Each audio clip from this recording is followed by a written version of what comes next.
Hi everyone, it's Deb with Everything Alpaca in Castle Rock, Colorado. And I'm going to show you the slip stitch rib that we used on our 2021 Yarn Along the Rockies crochet neck collar headband. You can use it for either. And I haven't totally finished this, but at least I can show you what I'm talking about, this slip stitch ribbing. So this particular ribbing in crochet, it's nice and forgiving, looks very similar to ribbing used in knitting, and you're going to want this extra give to get it over your head and to keep it on your head if you wear it as a headband, because while it's flexible, it's not floppy, so it has some spring in it and will help keep it in place. So I have this almost all done. I didn't do the whole top section yet, but I want to show you how to start it and then how to end it. So the slip stitch pattern for the ribbing, you start with your slip stitch on your crochet hook and working loosely. You don't want this really tight. You're going to chain 5, 2, 3, 4, and 5.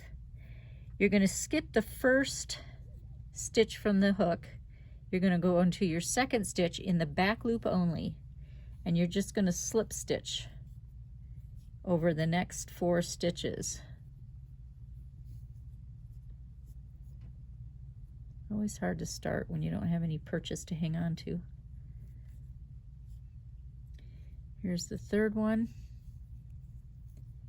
and here's the fourth one. And then you're going to chain 1, and you're going to turn your work. And you're just going to keep repeating this. So I'm going to do a few of these because I want to show you something else. I'm going to do about 3 or 4 rows of this. So skip the first stitch, which is the one that my yarn is coming out of. Go into the second stitch from your needle, slip, slip, slip. And the reason you want to try and be loose with this is that that 4th stitch where you've made the turn, so there's my 4th one, it can be the most difficult one to get into if you've been tight. So I'm going to chain 1, and again I'm going to turn. Oops, sorry, hit my pop can. All right, so here's 1 slip,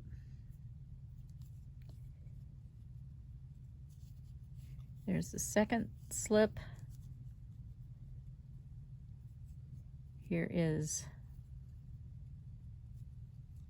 come on, the 3rd slip, and then the 4th and final. And like I said, this one can be the most challenging one. Whoops, that was a slip. All right, so you chain 1, turn, and we're going to go into the first, the back loop of the, actually the second one from the crochet hook. It's your first stitch, your second stitch, your 3rd stitch, and then your 4th stitch. The one that can be a little bit of a booger. Oops. I got that one a little tight. Okay, so there we go. So there's 4. Let's do one more so I can show you how we're gonna start the next section. So here's your first stitch. You're gonna skip it. You're gonna go into your second one, 3rd one, 4th one, and you're going to chain and turn. All right, so you can see now you've got a ribbing started. You can actually see it. It looks a lot like a knitted ribbing with your V's and your valleys in between, and it is very stretchy.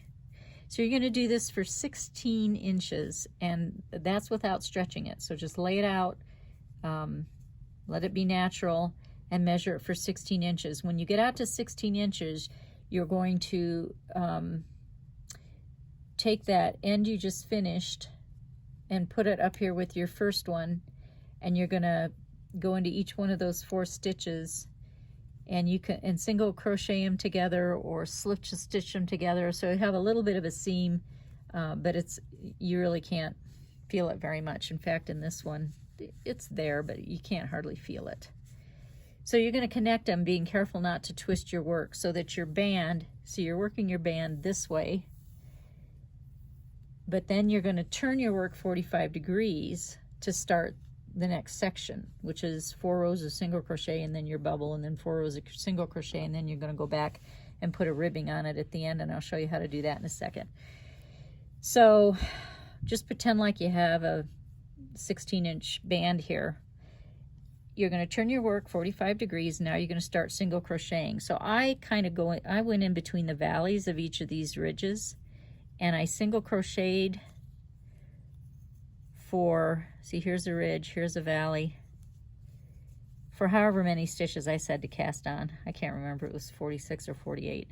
But you're going to go around and you're going to single crochet that number of stitches onto your band. So now, orientation-wise, we're like this. So we work this way to design the band, and then we turn the work 45 degrees, and now we're going to work this way up from the band. Okay, so when you're all done with the single crochet section, your bubble section, and the single crochet section again, you're going to have to put another ribbing on here. And rather than crochet another band and sewing it on, you're just going to do it right to the work. So I've already started this, so let me just go and show you here. This is the last single crochet section, 4 rows of single crochet or 4 rounds.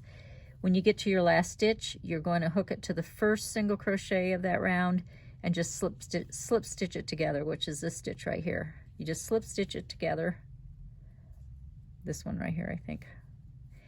And then you're going to chain 5. So you slip stitch that round together, chain 5, and then you're going to turn your work.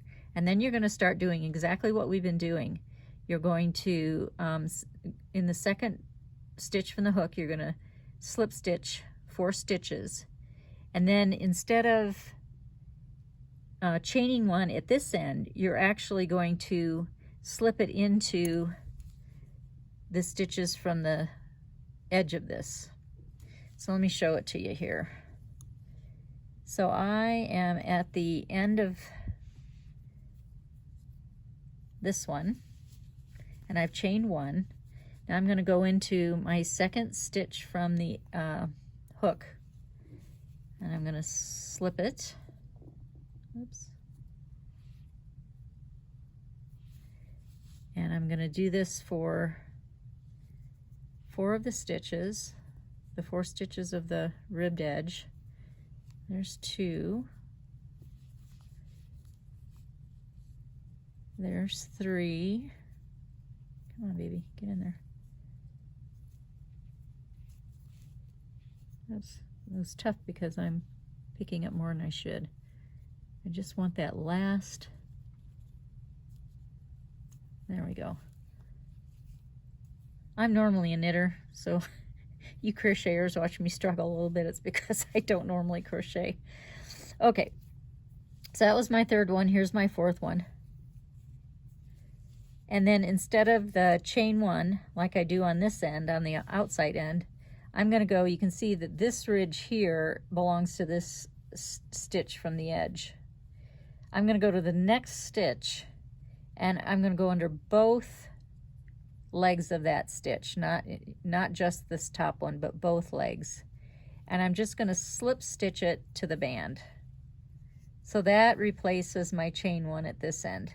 Then I'm going to turn it, and I'm going to go back across. So I'm going to skip this first one here that was the slip stitch to connect it to the band, just like you would have skipped if it was a chain 1. I'm going to work in the back, loop across, 1, 2, 3, and my final and 4th one, which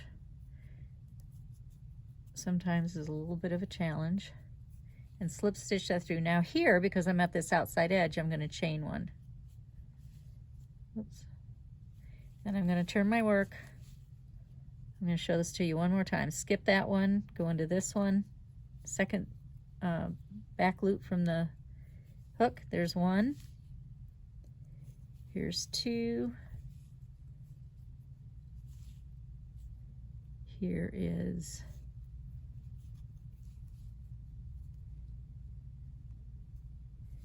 three, and then my fourth and final. All right, so I've done my 4 slip stitches, and now I want to hook it to the band. So this is the ridge here that is connected to this stitch. So I want to go into this stitch. So I go into this one, and I do a slip stitch to connect that band to the ribbing. So you're just going to continue that around. And then when you meet up, after you've gone all the way around, you meet up here, just slip stitch those two together, and then cut your yarn, leaving a tail to weave it in to finish your work. So that is the wonderful slip stitch ribbing for crochet. Thanks so much. Happy crocheting.